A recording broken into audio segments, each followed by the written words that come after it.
What's going on, y'all? Man, it's been a minute. Took a little week off, man, to get a couple of things in order. However, y'all know how I get, man. These last couple of years been rough as a NFL fan. My Titans just look terrible, man. Like, oh my god, what I expected going into this year was a lot more than what they've given me. I knew injuries is part of the game, but when you got your top guys going out, and then even when your top guys there and they playing half-ass with no passion, we're gonna have seasons like this. But back-to-back seasons like this, where it's possible that we can finish with the number one draft pick, is embarrassing. It's not a good thing at all. Very embarrassing. It is what it is, though, man. The show must go on.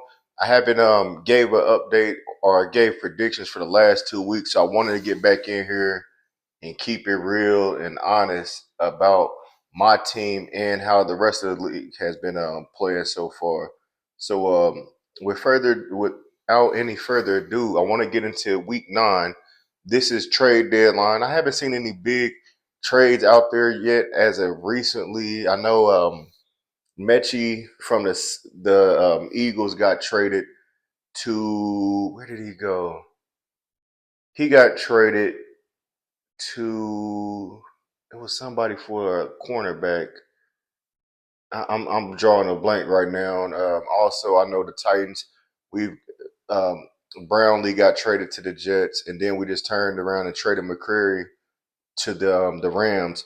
Both of them for 6 round picks. Now, when you think about, like, this is not Madden, this is real life. You ain't getting shit in the draft with the 6 round pick. You just shot in the dark, hoping that that 6 round pick can turn into some type of quality. But these two dudes with our number 2 and number 3 cornerbacks, why would we get rid of them dudes? And it's like, I don't know if they're seeing a lot of people available in the free agency coming up or in the draft class, but who wants to play for a team that's 1-7 right now? A lot of these dudes is in college or going to free agency. Ain't nobody coming to play for the Tennessee Titans. I don't give a damn how much cap we got, how much the salary cap is right now. Nobody wants to play for a losing organization. This starts from the top up. I don't want to rant too much about my team, but man, it's hard being a fan of a team that just a couple of years ago, we were in the AFC Championship. We were the number one in the AFC. And then all of a sudden, we just go straight to shit, man. It's like, it's been seasons like this as a fan, but present day with the talent that we have, the talent that we signed, we haven't been living up to it, man. So I don't want to hold up too much about it. I don't want to talk about my bum ass team. Let's get into the week 9 predictions for this week. Before you go even further, make sure you subscribe to the channel. I'm gonna continue trying to get my page up to 500 subscribers. I'll be on here weekly with sports, TV shows, movies, all that. Got so much down the pipe coming down. Pause. A lot of stuff coming down the pipe. A lot of movies I've saw recently, even over this last week or so. TV shows I done got into. In sports, man, I really want to talk about the sports and all that. But as far as week 9 goes, the Ravens played the Dolphins last night on Thursday Night Football. Ravens blew out the Dolphins. The Miami Dolphins just fired their GM. They parted ways with him because, like I said, it started at the top up. If your team just was winning 10 games, now all of a sudden, I think Miami got like 2 wins. Last night they've got fourth down conversion, 4th and 2, 4th and 1, a couple of times, and they couldn't convert.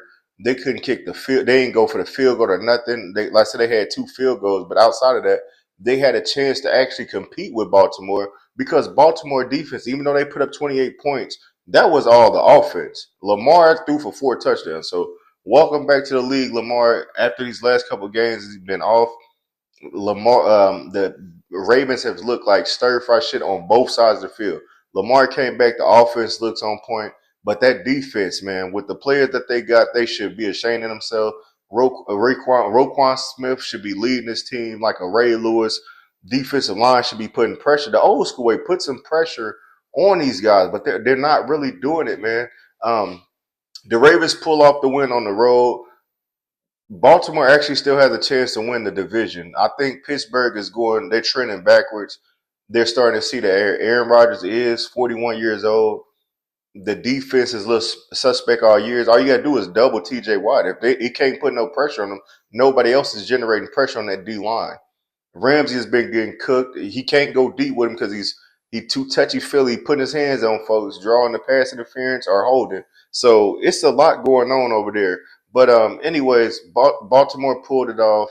I'm rooting for Lamar, man. I know most people don't like Lamar, say that he can't get it to the next level, but it takes both sides of the field. Um, Part of the reason is you pay a quarterback $200 million. Where is the rest of the money locked up in? It's all on the quarterback. You got to have pieces on the defense. If the defense is playing like shit and the quarterback is getting paid all this money, the offense is going to look good, but that's not going to jump over to the defense. Baltimore is based off defense. They have to play football. They have to play to a certain part. If not, it's going to be like this every year, and Lamar will never get to the Super Bowl. But anyway, let's move on with the predictions for this week. We have Sunday, we got the 49ers versus the Giants. The Giants, bad injuries that's came up. Neighbors is out for the year, I think. Scatterbo is out for the year. So now they just got Jackson Dart trying to lead his way with what's left for the Giants. Defense looks good, but that offense is going to have to generate some type of points. And they're going to have to play it close. But 49ers is my pick for the week. I just think they're the better team on both sides of the ball. Even without Fred Warner, they still have it where their offense can score and the defense can still put the clamps on what the Giants got left on offense. So it's going to be an uphill battle for the Giants. I'm rocking with the 49ers this week. Next, I'm not even saving my team for last no more, man. Fuck that. The Chargers versus the Tennessee Titans. Chargers are starting to get that offensive line back, that left tackle and that right tackle back. Um, they're going to be explosive on the offensive side of the ball. The defense, I'm not too sure on. I know Khalil Mack just came back. Um, the Chargers should win by multiple points. I'm gonna say that they win. They beat us by 14. I just hope that the Tennessee Titans can compete because it's a home game. I don't think we won a we haven't won a home game yet. We only got one win, and that was in Arizona. We don't have we're winless in Tennessee and Nashville. So I'm gonna go with the Chargers to win that one by double digits. Next should be a solid, well, I wouldn't say a solid game. Minnesota Vikings versus Detroit Lions. Detroit Lions are slowly getting everybody back on defense. Offense is going to be top five for the rest of the year as long as nobody gets hurt. The Vikings just lost Carson Wentz. He went down with an injury. JJ McCarthy is back as the starter. If you've seen him so far this year, he hasn't looked good. I know one game he came back on Chicago. That's not saying a lot. So I'm rocking with Detroit to win this one. Expect them to have a deep playoff run this year, as I predicted earlier in the year. Atlanta Falcons versus the New England Patriots. Patriots look good, man. They're going to be a hard out for whoever runs up against them against the playoffs, led by our former coach Mike Vrabel. Drake May is looking like a top 10 quarterback right now. The offense playing good, the defense playing good, led by Gonzalez, the cornerback Gonzalez, and all those other pieces. They got a couple former Titans that's looking like superstars over there.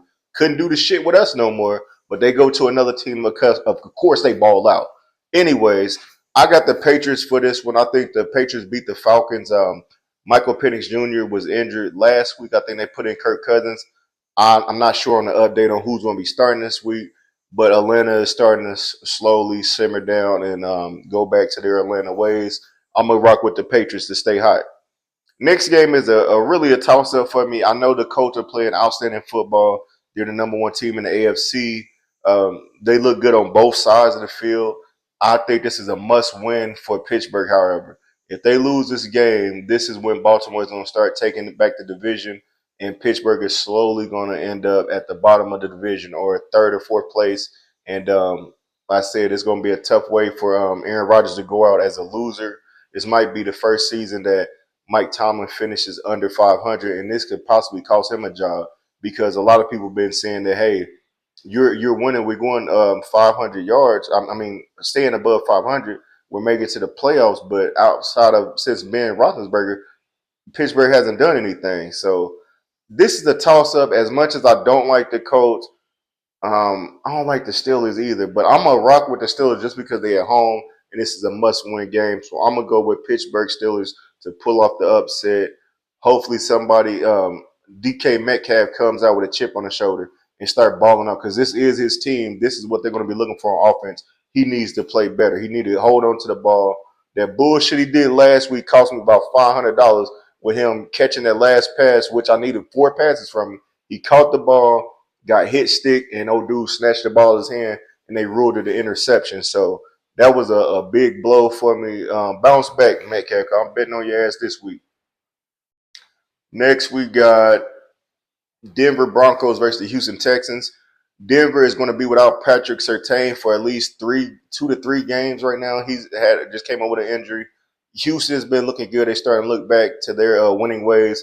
I believe Houston gets it done at home just because Patrick Surtain being out. I can see Nico and the rookies, Higgins to ball out on this defense. So I'm gonna go with Houston to win it on at home. Chicago Bears versus Cincinnati Bengals. Browning is back. Joe Flacco is out with an injury. Bears going to win this one. Browning's just not a good quarterback. The defense of the Bengals is terrible. They just lost to the winless Jets at the time. I got no faith in the Bengals this week. Chicago Bears for the win on the road. Carolina Panthers versus Green Bay Packers. Packers need to continue winning. They have to beat these teams that's not as good on the schedule if they're going to be looked at as a contender this year. I'm going Green Bay Packers to win. 4 o'clock games. We got the New Orleans Saints versus the Los Angeles Rams. I got the Rams winning on this one. Saints is a lottery pick team this year. I don't see them keeping this game close at all. Rams win at home. Jacksonville Jaguars versus Las Vegas Raiders. This is gonna be a tough one. Travis Hunter just got put on IR. He'll be out for I think they say the max is 4 games. He'll be out. That's a big blow to the offense. I'm not sure if their tight end came back because he got injured a couple of weeks ago. It's going to be all on Brian Thomas, and if ATN can get out the backfield, because this when he has those wishy-washy type games, the Raiders need a win. Like I said, they usually do good at home. I'm not sure what their record is at home this year, but these are the games they usually able to win. If they put pressure on Trevor Lawrence and cause him to force him some turnovers, Raiders should win. Game of the week should be Kansas City Chiefs and Buffalo Bills. That's the 4 o'clock game as well. The Bills' defense looks suspect. The Chiefs' offense looks outstanding with all the pieces they got. I know Pacheco is going to be out this week. Kareem Hunt has been playing solid for them. Patrick Mahomes got too many weapons on offense, man. This is going to be one of those iron sharpen iron type of games. It should be a back and forth battle, but I got Kansas City pulling off on the win just because they're going to be able to get Rice, Kelsey, Hollywood Brown, and Worthy wide open at some point in the game. I think they pull it off. Sunday night game, we have the Seattle Seahawks versus the Washington Commanders. I'm going with the Seahawks just because they're hot right now. I don't know if Jaden Daniels come back, but I see Mariota is out there. He played a solid game last week. I don't think they're gonna be able to keep up with Seattle. They're playing good on both sides of the ball. So I'm going with Seattle for that one. Monday night game, we got a bum ass game. The Arizona Cardinals versus the Dallas Cowboys. I'm rocking with the Cowboys to win just because that high power offense is going to be able to put up multiple scores on Arizona. That's it for football this week, man. I'm hoping, like I said, the trade deadline is this week. Tuesday, I think, is the trade deadline ends. Hopefully, we get some pieces moving for my team, get some draft picks, get us a receiver. If we could get a receiver somehow to come play with us, just finish the season off, and we could go into this season strong by building up that defense and the offensive line, would be cool. But I'll keep y'all updated on all the trades going on this week. I'll update y'all next week, maybe Monday or Tuesday, as far as the predictions go. My final predictions for week 9 will be the 49ers over the Giants, Chargers over Titans, Lions over the Vikings, Patriots over Falcons, Steelers over Colts, Texans over Broncos, Bears over Bengals, Packers over Panthers, Rams over Saints, Raiders over Jaguars, Chiefs over the Bills, Seattle over Commanders, and the Dallas Cowboys to win at home versus the Arizona Cardinals. Like, share, subscribe to the Mechee from the Midwest podcast for your latest NFL updates.